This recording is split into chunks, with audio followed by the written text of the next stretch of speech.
Guess who's back? It's your favorite, most annoying YouTuber.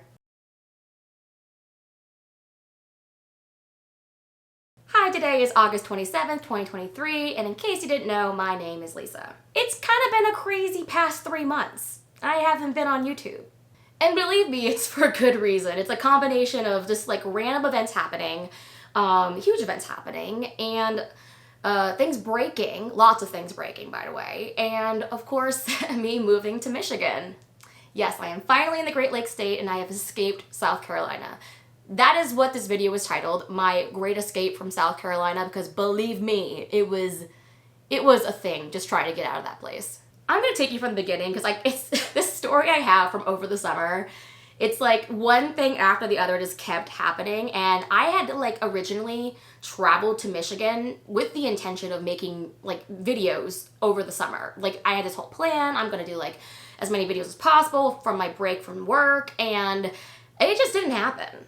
And this all starts on June 7th of this past summer, 2023, and just trying to make it to Detroit so I can attend the Eras Tour, Taylor Swift's Eras Tour. As you can see, I'm wearing my Speak Now sweater. More on that later. And I had tickets to the Friday show, so that was June 9th.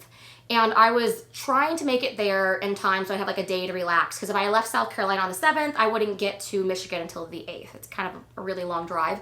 And I was at the bottom of South Carolina, so you have to go through the whole state in order to get out of it. And I usually stop at my brother's house. He lives in Ohio because it's nice free lodging. I can see my nieces and my nephews. And he's always very nice to let me stay in his guest bedroom while I'm making that trip.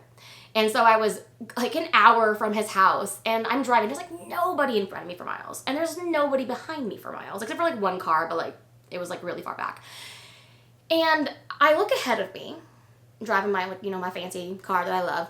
It's just a Ford Edge, but it's really nice. I really love it. Anyways, I'm looking at the side of the road and I can see this turkey, this huge, big turkey is pacing the side of the road. It's walking back and forth, and it's off to the side. I'm not really worried about it. And as I said, there's no one in front of me for miles. And as I go to pass the turkey, that was the moment it decided I need to sprint across the road. Right under my tire, sprint across the road. So it hits my tire and it bounces up and it destroys the front of my car. And fortunately I can still drive, but I'm shell shocked. There's this burst of feathers hitting a pillow. And I'm sorry, the turkey did not make it. My only regret is I did not save the carcass for and then freeze it for Thanksgiving.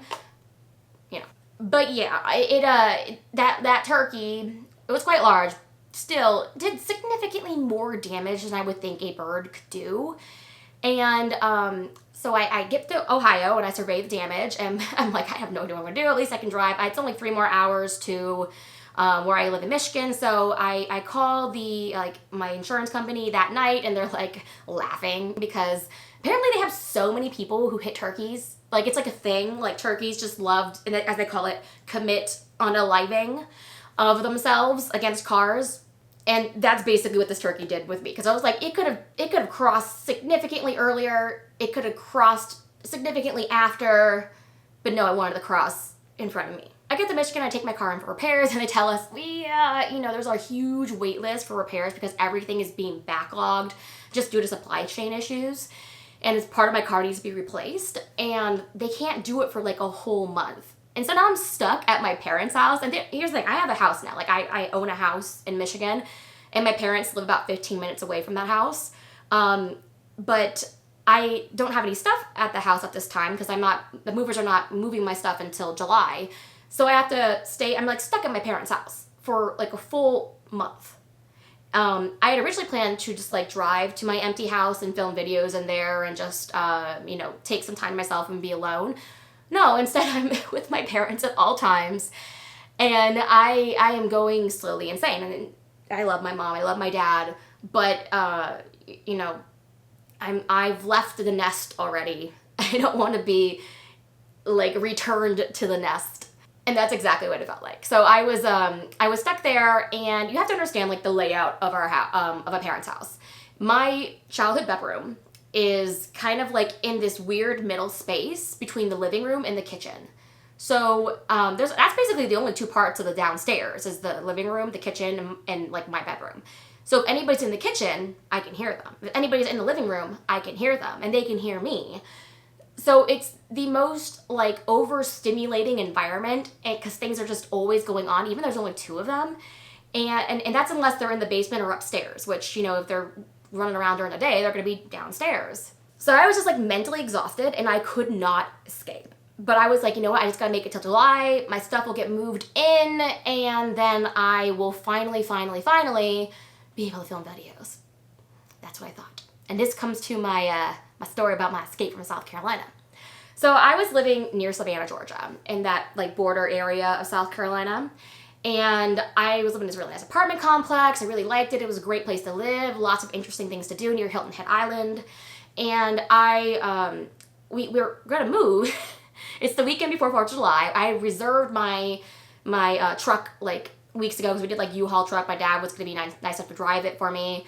And the day before, I get this like weird text message from U-Haul at like 4:42 p.m. And take in mind, all these places closed at like 5 p.m. So it was right at the end of the day. And they were just, you know, texting me to let me know, like, hey, we tried to call you and you didn't pick up. Lie, they did not try to call me. There was no message, like our voicemail or like missed call. Whole other thing. And they're like, we don't have your U-Haul, and there's not a U-Haul within a 50-mile radius of where you're living, so you're gonna have to reschedule. Well, take in mind, I can't reschedule the move. My lease ends on July 3rd, so I have to get out. So I called them in a panic, and fortunately U-Haul just happened to not be extremely busy in that one time, so, which is rare occasion. And the lady's like, yeah, sometimes they say they call, but they actually don't, and just say that you missed the call and send a text message. And I was like, oh, big help.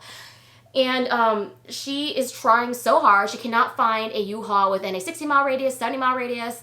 And finally, she locates a truck for us. And it's all the way in Charleston, where I used to live. So we'd have to drive 2.5 hours, or something like that because we're driving slow, like 2 hours to get to the Charleston area where we can pick up this other truck. And we had to do that the morning of the move. I called the movers. Fortunately, they were like very, very understanding. They're like, yeah, this happens all the time. Don't worry about it. We can come later. Eternally thankful for them. They did an awesome job. And I'm just like so worried people who are using it are not going to turn it in, because that happens. Like sometimes there are delays and they're not going to turn the truck in. And fortunately they did. We picked the truck up and we go like to load everything into the truck. And that's all taken care of. We did it. It was a hassle, but we did it. We're going to leave the next day. And then we're going to leave 2 days after that because we need to make sure that we can do the final checkout on July 3rd for the apartment. And once we do that, we leave and we're trying to drive out of South Carolina. And like, I kid you not, trying to drive out of South Carolina was like, we almost died. There was this weird thunderstorm that hit us right on the border between South Carolina and North Carolina. And it knocked cars off the road. The wind like came out of nowhere, and there was like cars crashing all around us. And we're just like, oh my God, I don't want to die. I just want to get through this. The lightning is like going overhead. It's going crazy. And there's hail and rain falling. And finally we get out of the cloud and we survey the damage, and all the cars are crashed around us, as I said. And we're still driving slowly, and then we get to welcome to North Carolina. And it was like, oh my God, this state does not want me to leave.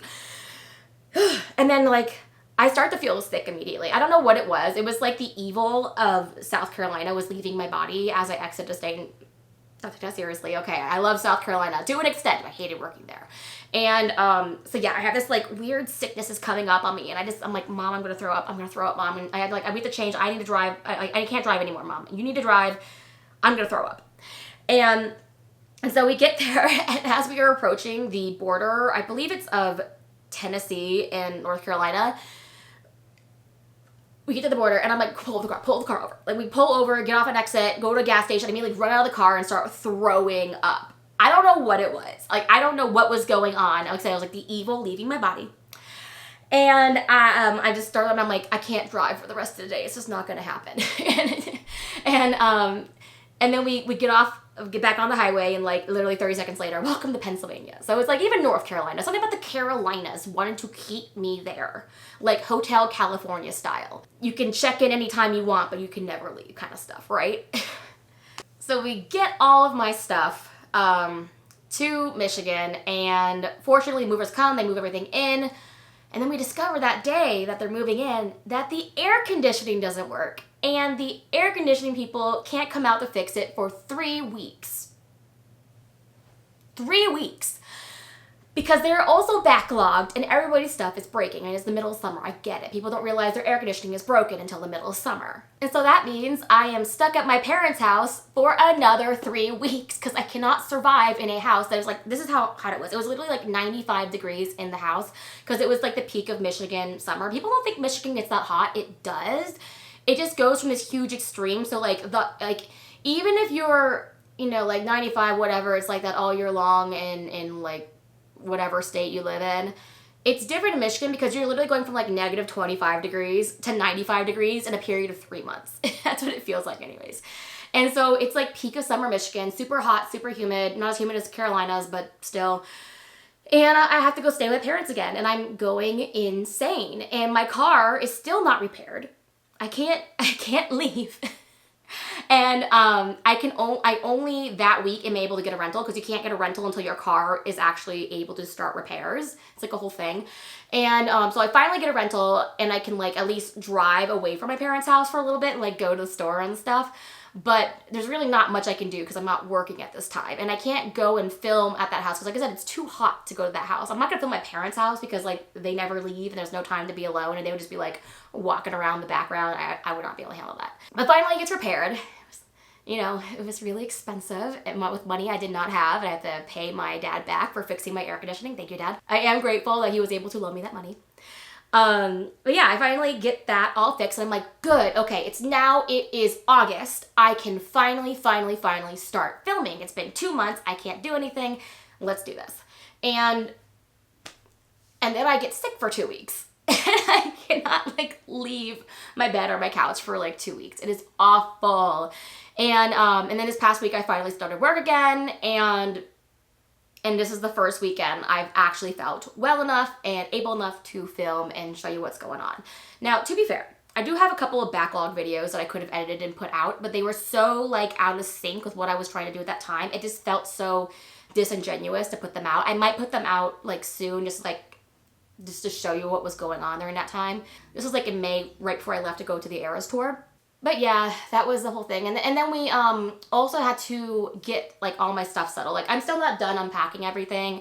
I'm hoping I can show you like more of this room later on because I did paint this pretty blue color and everything. And I put together a studio and I finally have like an office/studio where I can do my day job at and do like my night activities such as YouTube with.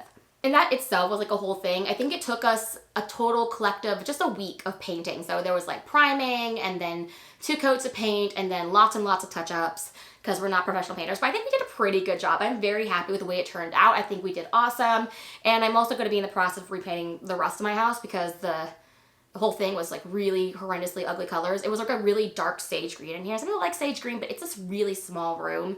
Sage, you can't do sage green in this really small room. You need like a nice light color to make it look bigger and not so like claustrophobic. But eventually, moving on, I got my car back. It's fixed. It's in my garage now. I have a garage for the first time ever, which is awesome. So that means like in the winter, I'm not gonna have horrendous like ice stacked up on it. And I've just been kind of like trying to settle in and you know, get used to Michigan again. I do love living in Michigan. I only moved away in the first place due to like the lockdowns and trying to like get a job because it was really hard at that time to get a job in Michigan when I graduated from grad school. And so I became a travel therapist to make sure I could, you know, actually work and make money. And now I can actually come back and do that, and I'm working from home anyway, so even if things do shut down again, I'll be working from home regardless.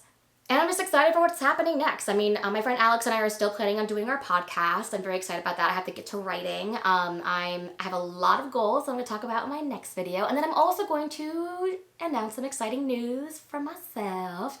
And I can't wait to share that with you, but you'll have to see that in maybe the next video or the one after that. And I think there's going to be even more exciting news after that. So we'll just, yeah, stay tuned. Anyways, just wanted to catch you up on what was going on in my life. You have a great day, and I'll talk to you later.